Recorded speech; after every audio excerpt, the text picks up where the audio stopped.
Hello, my name is Magdalena. I'm 42 years old and I'm a mother of two. One of those two is 16 years old Love. Yeah, he's got a beautiful name. He also has autistic disorder syndrome diagnosis since he was, well, official diagnosis was established when he was 6 years old, but we knew a long time before that what the problem is. And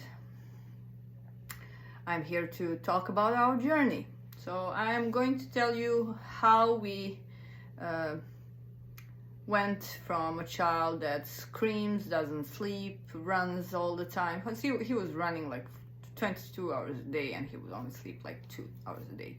And now he's a 16-year-old that I can send to the shop. I can leave him by himself at home, and he is very well, let's say, self-reliant. So, and he also speaks two languages. So our native language is Serbian, and that one is much worse than English that he uses. So he combines those two depending on which word is easier and which word he remembers first, which language he remembers first. But we have healthy and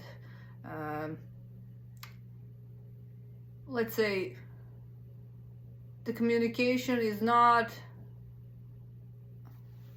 on the level that it should be for his age, but it's the communication you would expect from healthy children. So he has his own initiative. When he wants to ask something or to say something, he would answer questions directly when asked, and he uses short sentences. He's not really good with grammar, but I don't mind that because, well, his speech started developing at 5. I think he was 5 when he said mom for the first time. So I'm going to talk about our journey. I'm going to talk about what we felt, how we came certain difficulties, what practices did I use, what I read, what I learned, what I've implemented, what I did on purely intuition, and what mistakes I've made. So I'm going to tell you everything that I can remember, and I have a little book that I was writing my thoughts in. So I'm going to share my thoughts with you, and I'm going to ask a lot of questions because even though I've been on this journey for 15 years now, and I've learned a lot, there are a lot of questions that are still not answered by the science community, and there are still questions that I never heard even being raised amongst the science community or amongst the parents. So I'm going to ask those questions. I'm probably going to make short videos asking questions. So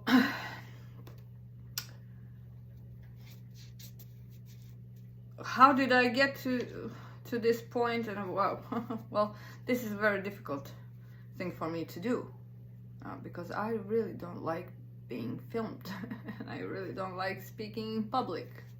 Those are my I have panic attacks. I had panic attack before this video, so, and I already made one video that I'm not quite satisfied with because I'm losing my train of thoughts, and as I said, this is not my native language, so I can only hope to articulate my thoughts coherently enough so that everyone can understand them. And how did I get where did I get the idea to do this? So a couple of years ago, like 10 to 15 years or maybe 5 years ago, a while ago, I heard about the Human Book Project.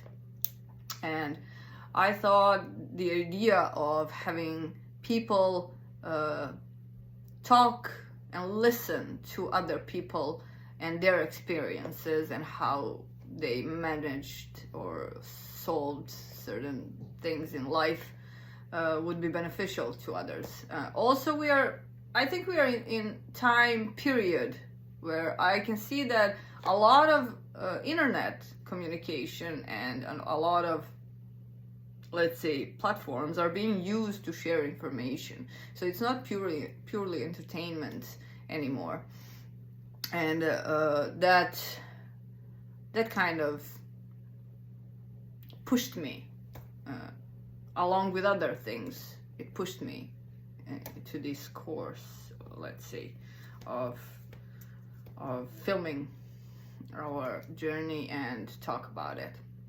Also, there was a little bit over 4 years ago, I was in a really tough place in life, and I started listening to Dr. Jordan Peterson, and I'm reading and his lectures, listening to his lectures, and he pointed out some rules that I've started implementing in my life, and my life had changed dramatically for the better.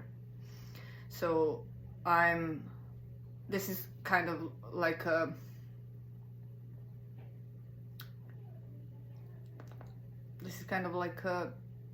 extension of that path of implementing those rules. So one of the rules is, if you have something to say, say it and tell the truth, or at least don't lie. So I'm gonna do my best to say what I have to say, and I'm gonna do my best to tell the truth, or my perception of truth, and how it manifested in our lives and where it got us. So my son was born in 2008, and well, the pregnancy was perfect. So I remember the most difficult thing about my pregnancy was that I had a really big belly. So my stomach was like, people thought there was a joke. So people joked that I'm gonna give birth to 3 children or 1 3-year-old. That was a joke because I was so huge. And he wasn't a big baby. He was like 3 kilograms and 250 grams. He was small, normal baby, very healthy, very happy, normal development till his 13 month. Then something happened, and I'm gonna make videos about the origins and what had happened, but I'm gonna do that. I'm gonna put those videos on my Patreon page, because I'm not fully prepared for the backlash that I'm gonna get there, but I think we all know what happened. And it was really so obvious in our case. So it was like a couple of hours and he was gone. He was like, would not recognize me. So he was 8 months when he was standing by himself. I could not, if you tried to lift him, he just had no muscle tone. He was gone in a couple of hours. So I watched my son fade away in my arms. And I'm gonna cry a lot in these videos, I can promise you that. And I'm gonna talk about everything that had happened, I guess. I'm gonna share all the knowledge that I gathered. I'm gonna share all the ideas that I had. I'm gonna share all the mistakes that I made, and all the like inconsistencies that I had and I shouldn't have had, because the consistency is very important when it comes to autism. How our lives changed, I guess. And I'm doing all this in hopes. I'm aware that not all children are the same, especially when it comes to autism. So there's no 2 kids with autism. What was the saying? If you meet 1 child with autism, you've met 1 child with autism. So I'm aware that everything that I did with my son is basically molded and designed for my son and for me, because just like children are different, we are all different, and all families are different. So everything was like designed for my son, my family, the things that I could do with him. And I'm sharing this for those of you who will find maybe similarities, and maybe you will be able to take the idea and change it so it benefits you and your family and your son and your daughter or whatever. So I'm doing this in hopes to help somebody, but also in hopes to get help, because there are a lot of issues and a lot of questions that I've never found answers to, and because a lot of parents are really fighting here. We are really fighting to get information, to get something, because we don't have anything to for our children. We don't have early intervention. We don't have when our children turn 18 years old, there's nothing for them. They just disappear from the radar altogether. So a lot of parents are doing that, and this is my way of helping them. So I need the audience from around the world, because I'm sure there are countries that faced these difficulties and they found the solution. So I wish to hear from you. I'm gonna ask questions, and I wish to hear from you. What solutions does your country have, and what solutions does your scientific community have, and what solutions did you as parents get? And that's the basic idea. You find my videos helpful, please share it. Please ask questions. Please, let's get into a conversation, because I really think we need to regroup, and I really think there's a lot of things that need to be resolved, because there's a lot of children and the number keeps growing and growing and growing, and soon enough we are going to have such a big problem that I don't think any economy can handle what's coming. To say that I'm not an expert, I'm not a medical professional, I am a parent, and I have spent 16 years living and learning and practicing everything connected to autism and autistic spectrum disorders. I know a lot of people will disagree with what I'm saying, but I am doing this in hopes to help others, because I'm offering, well, I don't know if it's comfort, but let's say comfort, hope, and knowledge that I've collected over last 15 years. Because last 15 years I had something that was, and it still is, bugging me. It's bugging me to the core. And I think we need to globally regroup, rethink, share the information, and help each other, because we are, and a lot of parents will know this, we are left with literally no help. We are left to wander around from one doctor to another doctor, from one specialist to another specialist, from one diet to another diet.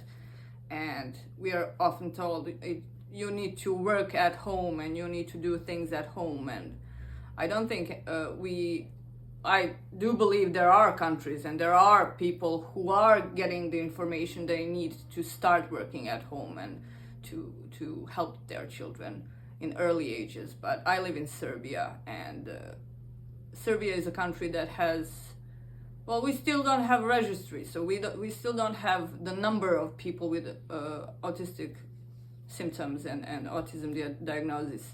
So without the number, we don't have the registry. Without the registry, we don't have protocols that medical staff or police staff that would use in well, any situation by and large. So we are just left flat, broken and broke, and with minimal to zero help. So I'm hoping to be the one that will. My son is now almost, as I said, 16 years old, and we came a long way from a child that couldn't talk, you couldn't do anything with him, basically. And now I can send him shopping, I can leave him at home to stay by himself, and he will feed himself. We still have a lot to do. I mean, we have a lot of things to do, but the other thing the other reason that I'm doing this is, as I said, it's still bugging me. So I made some mistakes. I did a lot of things good, and I made some mistakes, and I want to hear from you, from everyone, from the whole world, I don't care if you're a parent or a specialist. I want to hear the information you have, how you solved certain problems, how problems are solved in your country. And so this is to help others, but also in a way to help myself and to help me.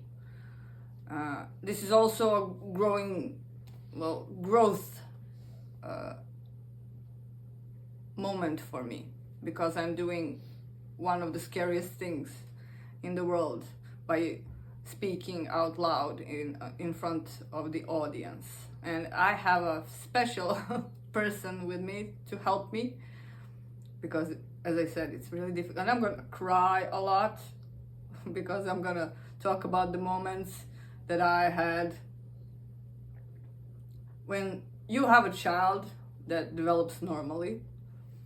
So he has speech, he's showing with his little finger, he's running around, everything is fine. And then in a very short period of time, you see it all crumble down and disappear. And then you are aware of that something is wrong, but you go from, as I said, from one doctor to another, and no one is giving you a specific diagnosis. So everyone thinks it's this or this or that. Oh, maybe it's not that hard. So, but you know that something is wrong. That the infinite void opens, and the fear comes out. The fear of losing the hopes and dreams that you didn't even know you had. So they're just like gone. And so I'm gonna cry a lot. But I'm also gonna tell the stories that are happy and cheerful, and about how we resolved certain difficulties and how we found solutions for problems. And that's it. So, and I'm gonna ask a lot of questions. So I'm gonna have a lot of questions, and I think I'm gonna do that in short videos. So as the question pops, or maybe I already have like thousands and millions of questions that I written down somewhere. So I'm probably gonna make some short videos with questions and thoughts that I have.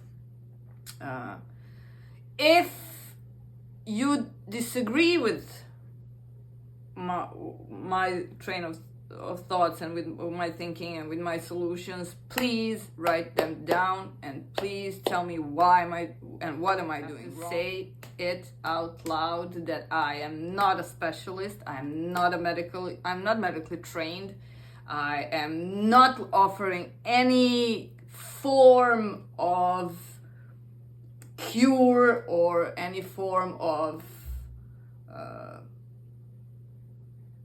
the autism is not going to disappear, so it's gonna stay, but it can be reduced to mild inconvenience compared to difficulty of a lifetime. So that's what I have to mention, that I'm not medically trained. I'm researching for the last 15 years. I've been researching, reading, learning, thinking, asking, and well, I'm here to tell you what came out of it. My son was born in 2008. So the pregnancy was perfect. I had a really big stomach. So everyone thought that I'm gonna have like 2 or 3 babies. And the joke was that I'm either going to have 3 babies or I'm going to give birth to 1 3-year-old. Because my stomach was like huge. I wasn't that big, just the stomach. And the only thing I remember about the pregnancy that was difficult is that I had to go pee like every 2 minutes. So I would lay down, get up, lay down, and the whole 9 months was like that. And I had a quick delivery, so he was born like in 3 hours like this. It wasn't too difficult. And well, he was my first, so I had zero idea what to do and where to go. But I had that nature moment when nature takes you in places that you didn't know you had it in you. Like I was very nourishing, and I was like all the time, like everything had to. I did not want to use the nappies, so I used regular cotton cloth, because I wanted the most healthy thing in the world for him, and he never had any bought food. I would prepare the food, fresh vegetables, fresh fruit. So everything was freshly made for him. The only thing that was the problem, it was that I did not breastfeed, not because I didn't want to, but because no one showed me how. And that later I found out that it's very important that somebody shows you how to do it. So that was the only problem during his first year of life. He was not sick. He was just happy, healthy baby.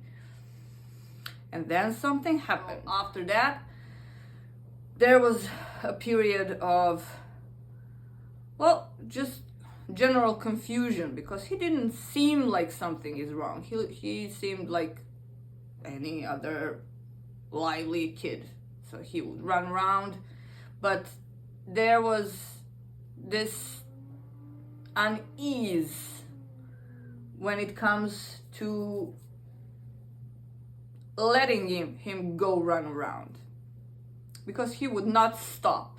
So if he would run towards the stairs, he would not stop. If there's a fence or something, he would just, if he would run towards the water, he would just, it doesn't matter if it's cold or hot, what is it, winter, or he would just run into the water.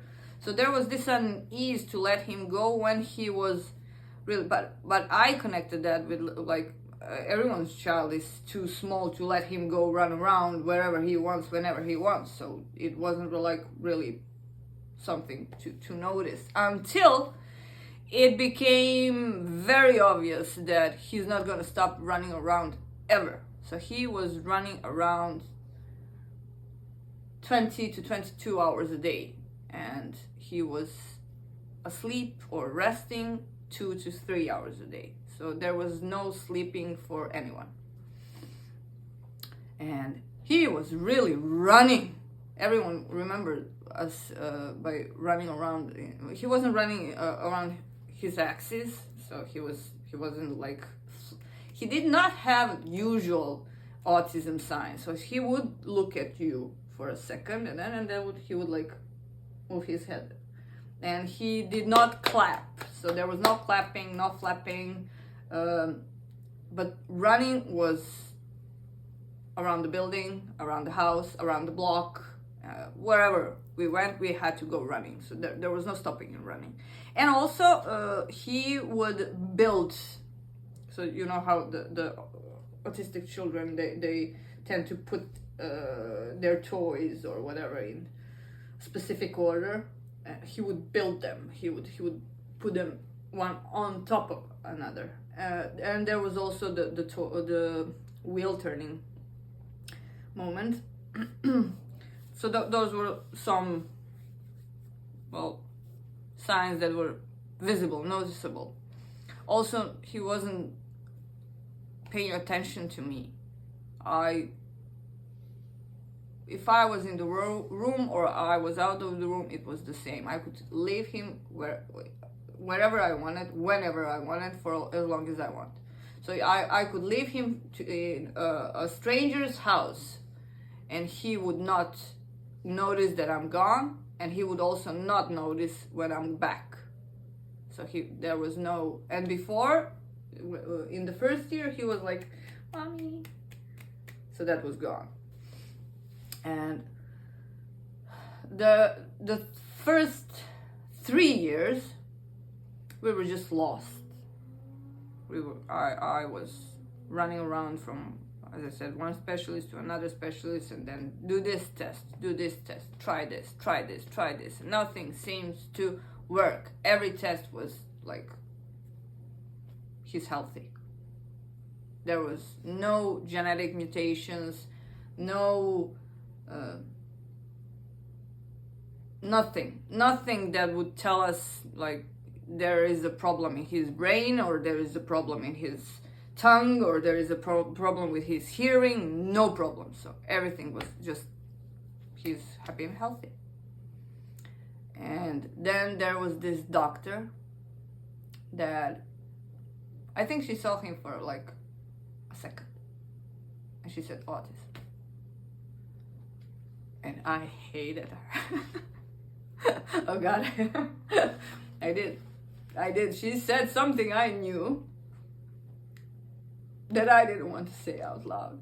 And I remember this one specific event when I was pregnant, that somebody asked me, "Are you afraid of, like, is everything going to be okay with the baby?" And I had zero knowledge about autism then. So I knew autism from the movies like The Rain Man, and I don't know. I think there was one movie with Liv Tyler, and I don't remember who was the male part, the leading male part, but I remember that her brother in the movie had autism.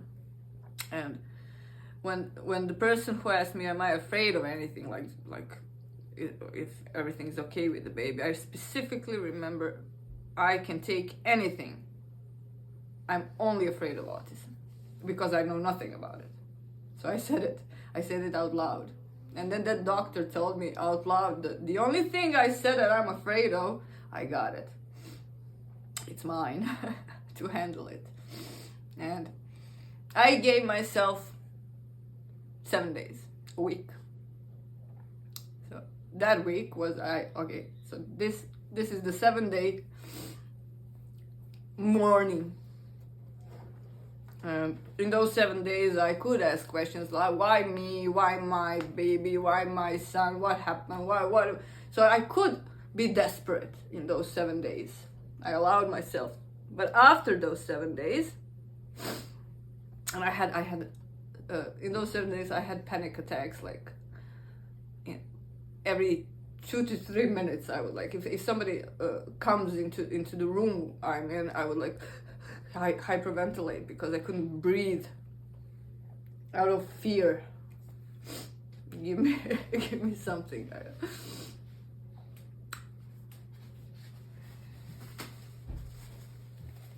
And the fact that nobody would give me specific information, and nobody would tell me, yeah, that is wrong, yeah, do this, and this, and no, don't do that. That was really like, it was eye-opening, and it was the void.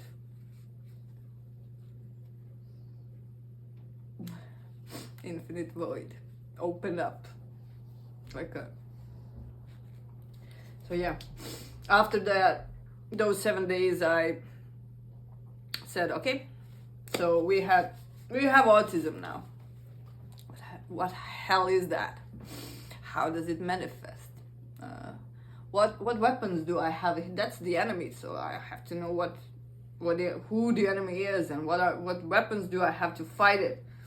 So I sat down and started, well, reading. I started reading all the books. I contacted, I don't know how many people did I contact. So the specialist, I don't know how many people, like parents in general, on all continents. So I was like focused. And the good thing is that I do have that ability to hyper focus on something and to just shut out everything that I don't need. And I remember the data, not like, I don't have the photo memory, I don't have the memory like I don't know how to describe it, like normal memory. My memory works by collecting data, and then I would remember them by literally finding the pieces that would hook up together. So I make chains of information that are connected to each other. And it helped a lot. I was also doing, in the first couple of years, I was also doing a lot of things intuitively. So I did not really know what I was doing, but I was starting to test things and to, well, work on them to see how he will react. Whatever. I was just, if he was running, I would run faster than him. So I'm gonna make a video about running later on. But yeah, I was just invested, and the plan was to learn and do as much as I can till he starts school. And when he starts school, then I'm gonna like connect all of the things that I've learned, and the plan will like grow with time. And it did. It worked. Now I would like to continue that. So, and I need time to do that. I think I have to do this. I really think I have to do this. And we'll see. I hope I will be helpful.